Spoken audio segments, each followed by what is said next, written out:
Chapter 15. Brahman, the Absolute Reality. This is perhaps one of the most pregnant and significant sections in the entire Aṣṭāvakra-Gītā.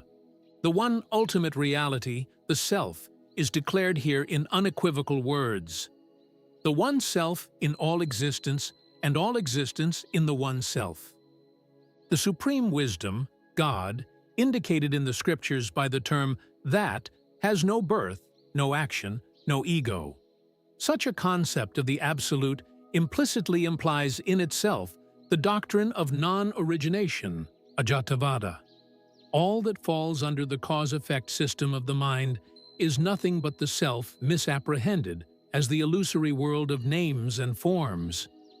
Aṣṭāvakra lovingly insists, "Have faith, my son, have faith, Shraddhasva, Shraddhasva, in this grand, majestic truth."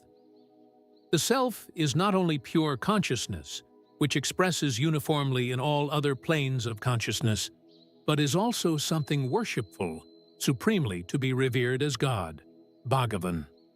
In this chapter, thus, the nature of Brahman is brought out for a direct and immediate apprehension of all the seekers. Aṣṭāvakra here talks directly from his own mystic experiences.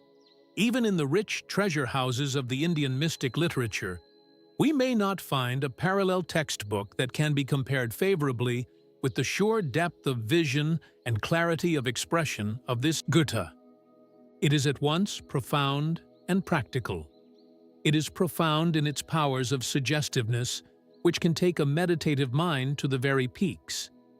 It is practical in as much as in other textbooks we do not find such subtle instructions to help those who are groping along the summits of the higher meditation.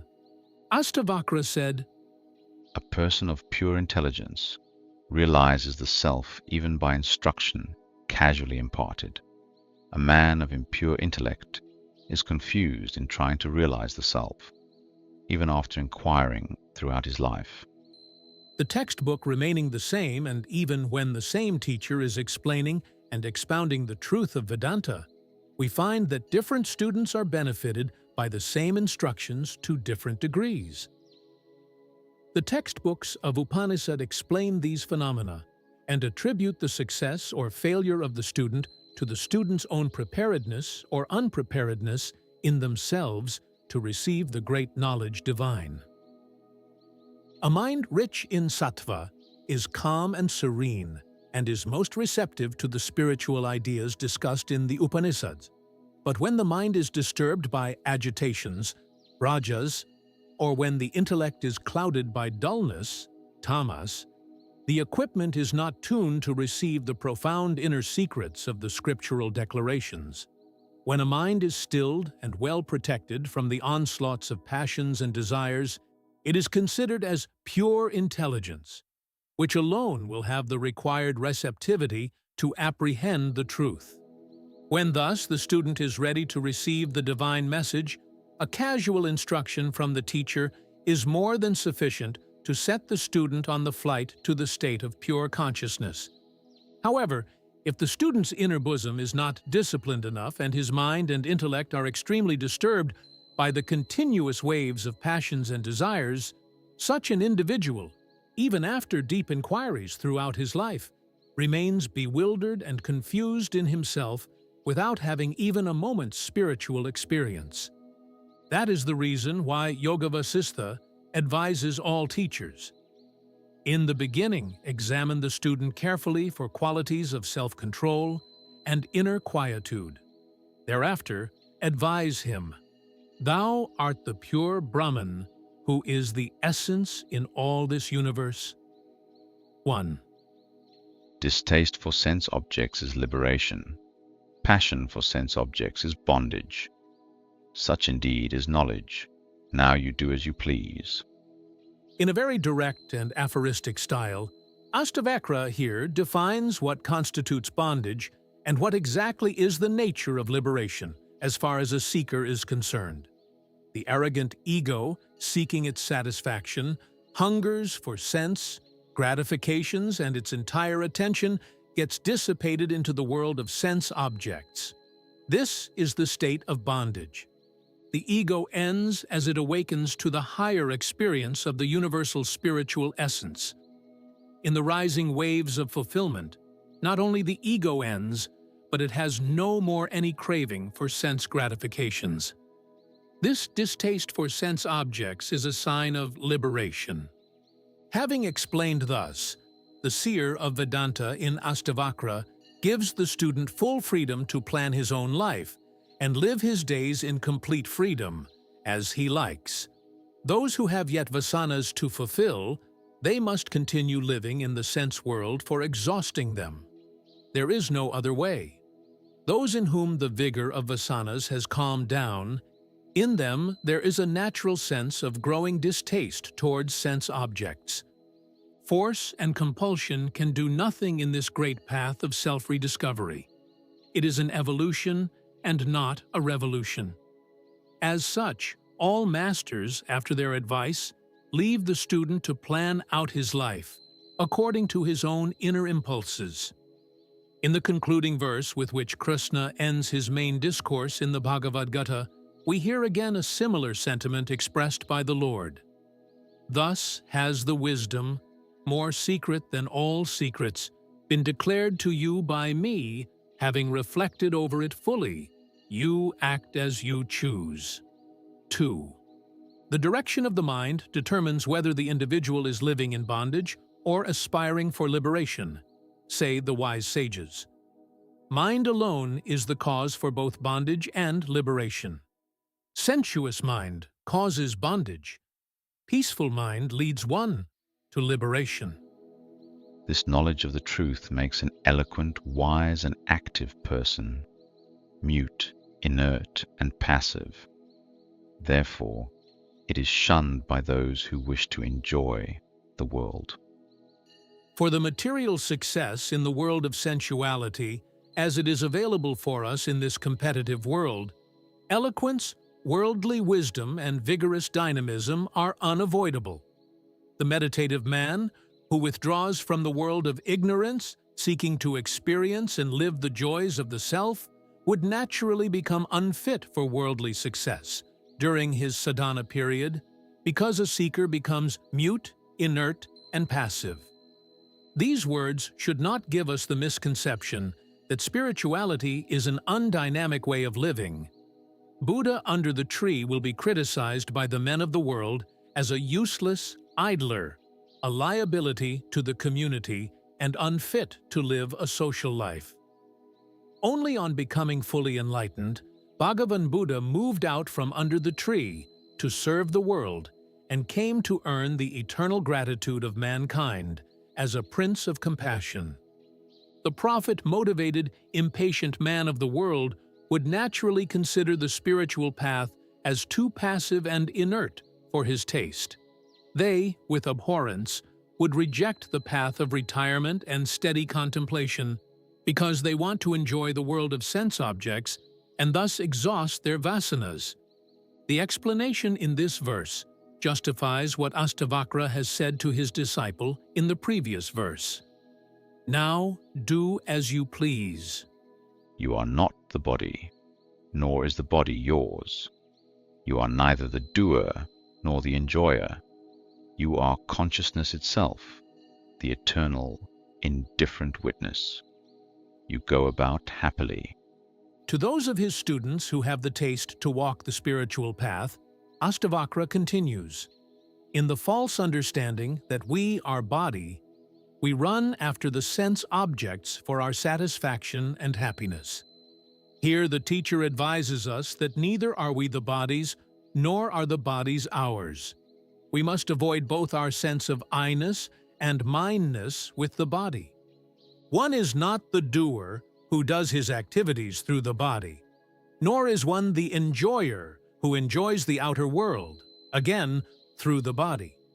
The doership and the enjoyership together constitute the ego sense in us. This is to be completely negated.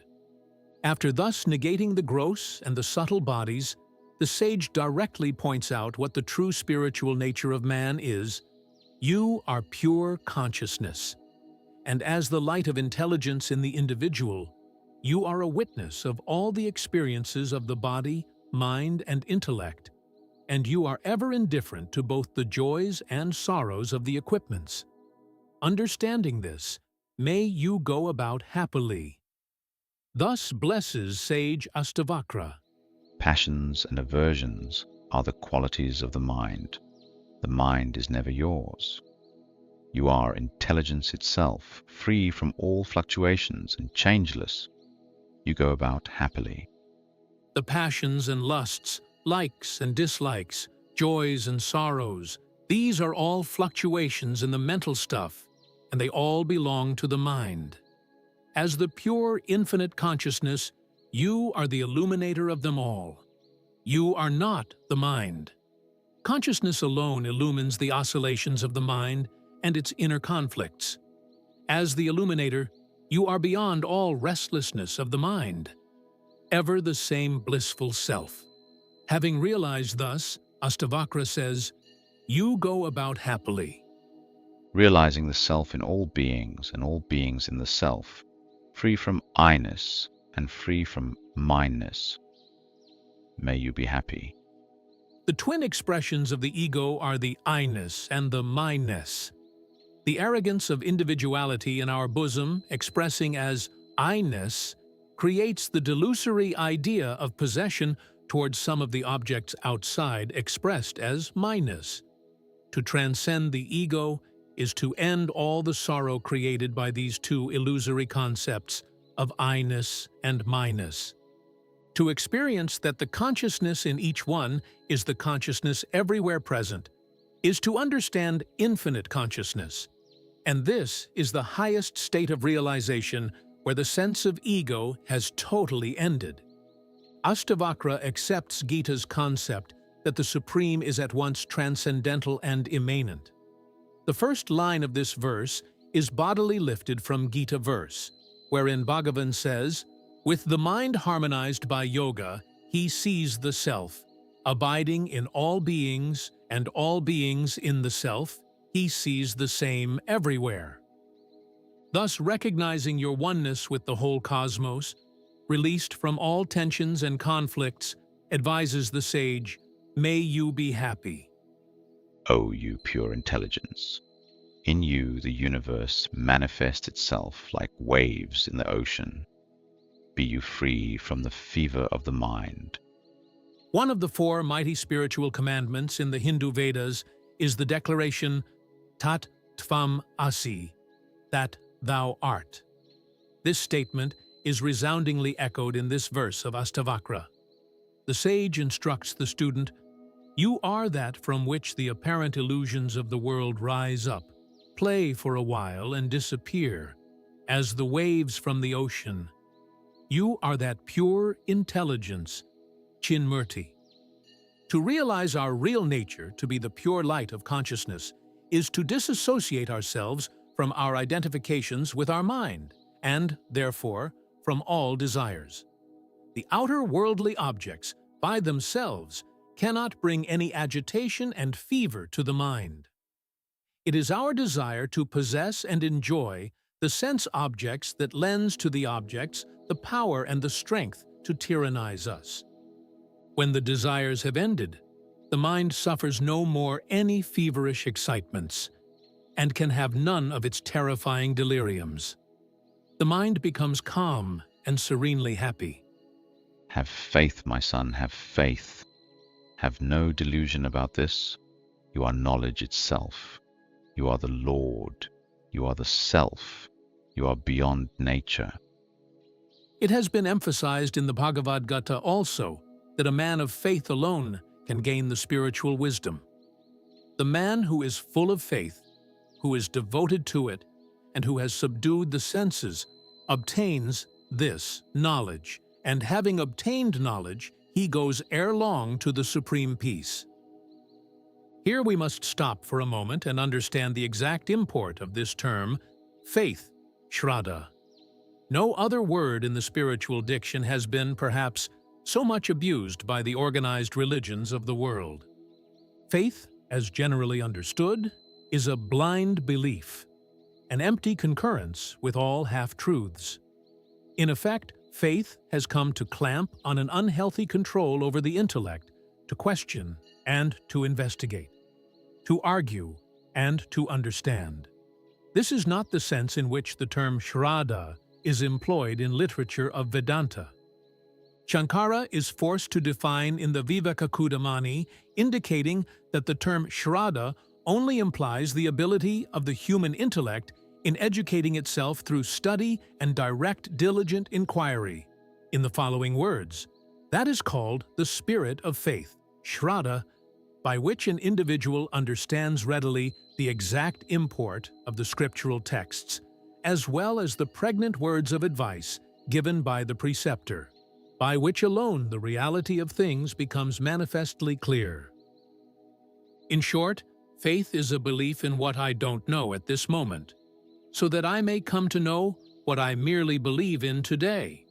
Aṣṭāvakra emphasizes the utter need for maintaining brilliant inquiry, to have an alert intellect and mind, and to believe in one's own intellectual and spiritual convictions. Without faith in oneself and in one's own goal, self-unfoldment is impossible. In this connection, we are reminded of Yoga Vasistha's declaration and the advice, "You deserve to accept with an Om all that what we are now telling you. We have for long inquired and searched for this truth, and you need not inquire or discuss." Have faith and accept the authority of the mystic statements. If this kind of enlightened attitude of faith is not constantly maintained in our bosom, the mind will not be quiet and serene, and, therefore, the student's meditation would naturally become ineffectual. Mind at rest alone is the peephole through which the seeker rediscovers his real nature. Declares Mahopanishad, that mind which is agitationless, that is immortality, that alone is tapas. In the texts of Upanishads, this is what they call as liberation, moksha. The body composed of the constituents of nature comes, stays and goes away. The self neither comes nor goes. Why then do you mourn over it? The body made of the 5 great elements must necessarily go back to the elements. While the body exists, it functions under its predominant qualities of sattva, rajas, and tamas. The body has manifested in order to supply us with our required experiences of the outer and inner worlds. The ego possesses the body, and through it, the ego enjoys the world. In all these patterns of existence, the self, as the pure consciousness, is the illuminator of them all. The eternal self never came, never played, never ended. It was, is, and shall ever be. That supreme truth is your real nature. Then why should you mourn over the death of your body? Should the ocean feel miserable for all the waves that have died? The tone of expression and the idea expressed both remind us of the Bhagavad Gītā. Let the body last to the end of the cycle, kalpa, or let it go just today itself. Where is there any increase or decrease in you, who are pure intelligence? The body exists and plays out in the self, springing from the illusions of the observing mind. The existence of the world or its dissolution cannot add or take away anything from the self. Just as a post is unaffected by the appearance of the ghost or its disappearance. Why then should a sincere seeker ever feel afraid of death? The body has nothing to do with the self, which is the true nature of man. In you, who are the infinite ocean of consciousness, let the waves of the universe spontaneously rise and disappear. There can be no gain or loss to you. That the universe is spontaneously rising and merging into the self is a repetition of the thought already given out in Janaka's discourse on the Self Supreme. Creations and dissolutions of the universes are the illusions of the mind. They are valid only at the plane of the ego. They have no existence at all in the state of pure consciousness. Let dreams come, stay, and disappear. How does it add to or take away anything from the waker? O son, you are pure intelligence itself. This universe is nothing different from you. Therefore, how, where, and whose can be the ideas of acceptance and rejection? How can anyone accept or reject oneself? There is only one infinite self everywhere. That self am I. Then, what is there for me to accept other than myself? How can I reject myself, as where is anything other than myself? The ideas of accepting something as real and rejecting those that are unreal, false, or delusory are all functions of the mind. I am the pure intelligence. There is no mind in me. Therefore, there is no meaning in my accepting anything as real or rejecting anything as unreal. I alone am the reality. There is nothing beyond me. In Yoga Vasistha, we read, "In the bright, hot summer noon, just as we see different colors in the sky, so too are the infinite powers divine, in Him who is both existence and non-existence." From where will there be birth, activity, and even the ego sense for you who are the one, immutable, serene, stainless, pure consciousness? The non-dual infinite reality should be immutable, for change is the signature of the limited and the many. Since the consciousness is beyond the realm of the mind, it should be serene, as none of the disturbances of the mind can even reach the realm of the self. The light of consciousness is that which illumines even the vasanas. Therefore, in the self there cannot be vasanas, hence it is indicated as stainless. Thus, the one, immutable, stainless, pure consciousness, Chitakasha, is your real nature, is the declaration of the sage Aṣṭāvakra. Naturally, there cannot be in you either birth or action or ego. All these three are expressions of the non-apprehension of reality, which is called the spiritual ignorance. The term Chitakasha is an original phrase used with much dexterity and daring, and in Yoga Vasistha and other textbooks we find it freely copied and very readily popularized. Space, Akasha, is that which gives accommodation to things. In space alone objects can exist, and they can be perceived. The space in which the worldly objects exist, and in which they are perceived, is called Mahakasha. The space in which thoughts exist and are perceivable is called Chitta Akasha, and the space of intelligence is called Chidakasha, wherein the infinitude of the self is intuitively perceived. In the verse, the real nature of the student is indicated as this Chidakasha. You alone manifest as whatever you perceive. Do bangles, armlets, and anklets appear different from gold? The ornaments are different in names and forms, yet they are not different from gold, the material from which they are made. The universe of names and forms has sprung from the consciousness, which is your true nature. Therefore, can there be anything in the universe which is not yourself? The Chandogya Upanishad also declares in one of her most famous statements, "Dear son, by knowing one piece of mud, all things made of mud are understood. In fact, the mud alone is the substance. The names and forms are mere words." In short, all effects are nothing but the cause itself in another form.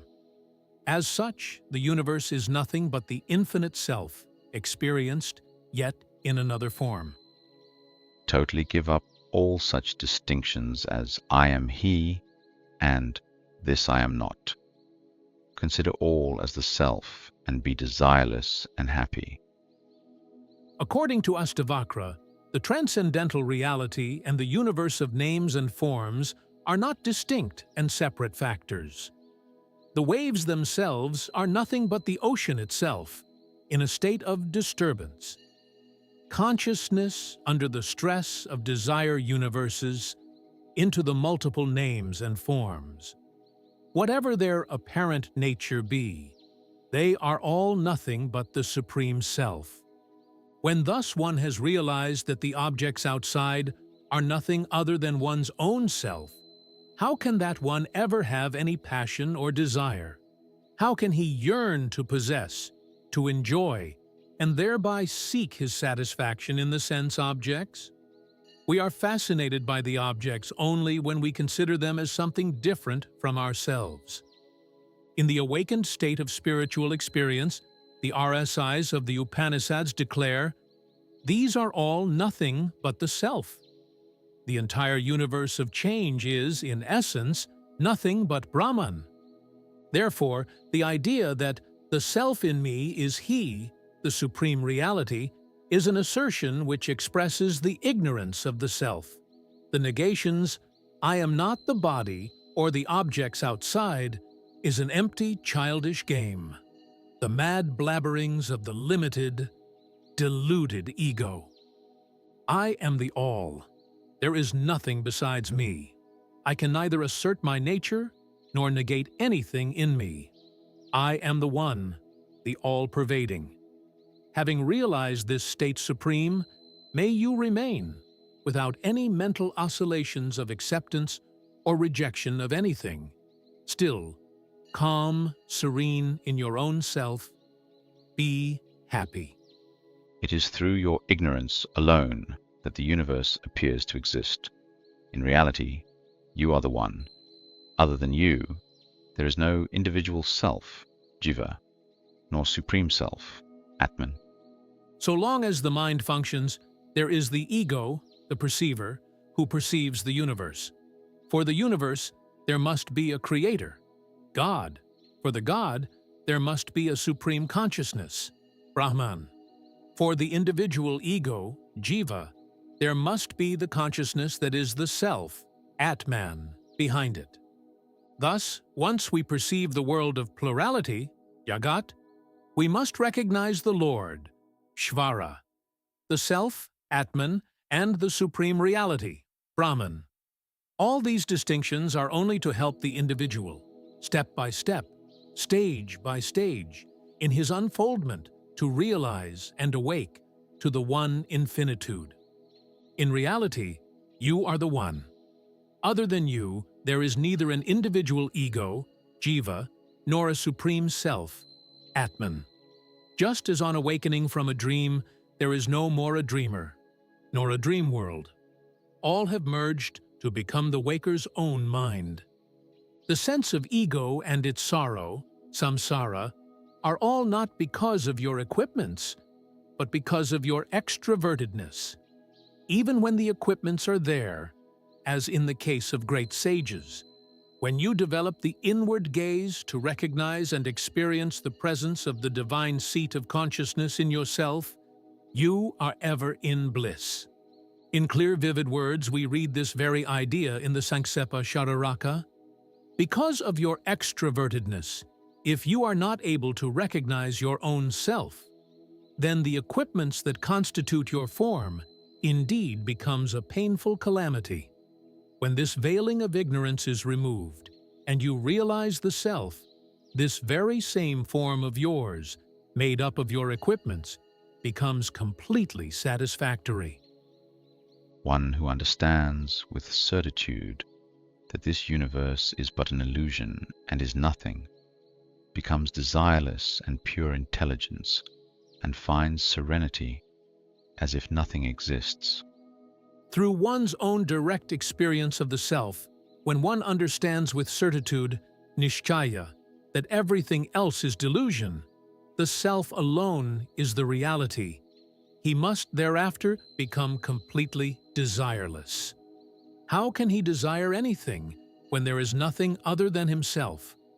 Spontaneously, he must come to experience a supreme serenity of the mind, as if nothing exists to disturb his mind from the outer world of objects or from the inner world of passions. A man of perfection also lives in this world, the world familiar to us, the world of enchanting sense objects. Whenever the wise man looks out into the world, through his physical and mental equipments, certainly, he too will be recognizing the world of objects and emotions. He recognizes them, but they cannot affect him, as his realization that nothing else exists but the self is continuous, powerful, and constant. In the ocean of existence, the one self only was, is, and will be. There is neither bondage nor liberation for you. Live fulfilled and roam about happily.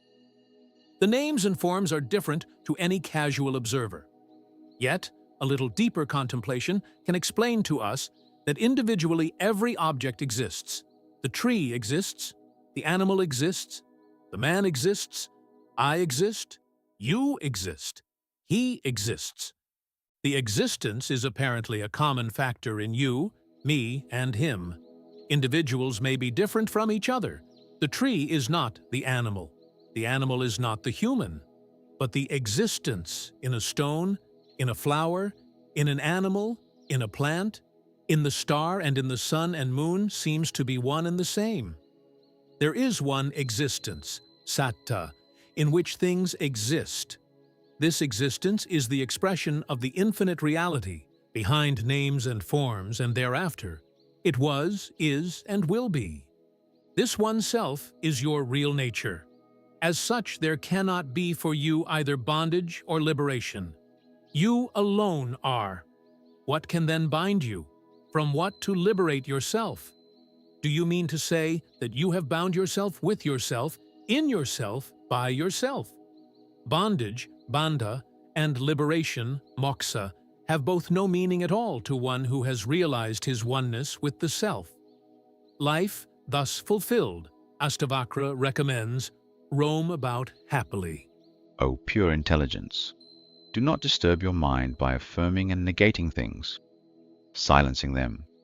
Abide happily in your own self, which is an embodiment of the bliss absolute. You are by nature nothing but the pure, infinite consciousness. There is nothing for you to affirm, nor is there anything for you to negate. In the self, there are neither the bodies, nor the mind, nor the intellect. These belong to the realm of delusion. To the awakened self, there is nothing to assert or to negate. Therefore, silencing them, live happily in your divine spiritual nature. As the divine spirit, you are a mass of bliss. None of the disturbances of the pluralistic world can rise to shatter the one light of consciousness. In Yoga Vasistha, the sage asks, the idea of I am takes you to bondage. The idea I am not leads you to liberation. This is what the bondage is, which is in your own hands. Why feel incompetent to reach freedom? It is in your own free will to liberate. Yoga Vasistha adds, the idea of this is mine takes you to bondage. The idea I am not leads you to liberation. This is what bondage is, which is in your own hands. Why feel you are in ignorance? There is nothing for you to affirm or negate. Therefore, end this agitation. You are the self. Completely give up even contemplation and hold nothing in your mind. You are indeed the self, ever free. What will you do by meditation? To one who has slept, there can be no more any attempt to sleep. To the sleeper, there is no more any anxiety to sleep. He is already asleep. Similarly, once you have realized that you are indeed the self, ever free thereafter, to think, to contemplate, or to meditate upon the nature of the self would be to recrystallize your ego and disturb your experience divine with the flutterings of your mind. In short, to give up meditation through meditation is the highest meditation. There is no greater meditation than the meditationless meditation. It is infinite fulfillment. It is the end of the way and the last leap into the goal. Here yoga ends. The dream of the ego has rolled away. The self, as the self, revels in the self. The meditator has become the meditated.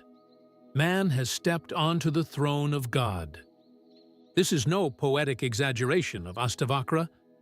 Yoga Vasistha also roars the same naked truth. Self being infinite, delusion in it is impossible. Sadhana to realize the changeless mass of consciousness is indeed a delusion only.